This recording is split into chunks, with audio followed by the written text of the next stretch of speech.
Alright guys, so the Lakers still have life. Game 5 just concluded when the Lakers defeating the Celtics, something like 102 to like 96, something like that.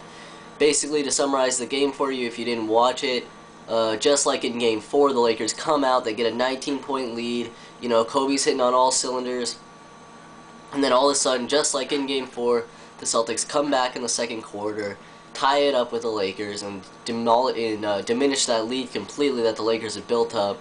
They battle back and forth in the fourth quarter. The Lakers go up again by 14, 15 points. Again, the Celtics come back. The Lakers managed to hold on in the end. The last 2 minutes of the game took like 30 minutes to get done with all like the fouling and everything else that was going on. But in the end, the Lakers come out with a victory. Just a couple things that I've noted on the game that I'm going to talk about.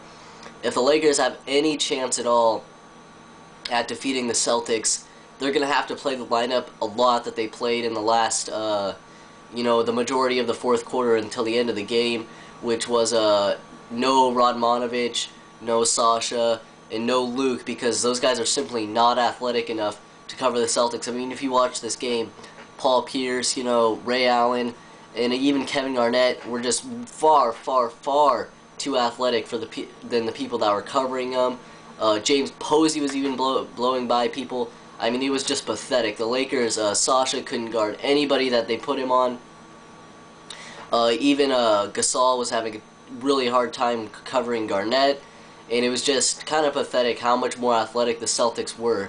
But the Lakers do manage to pull it out, so they've got to keep the lineup with Farmar and Fisher on the floor at the same time out there, just for simple athletic reasons.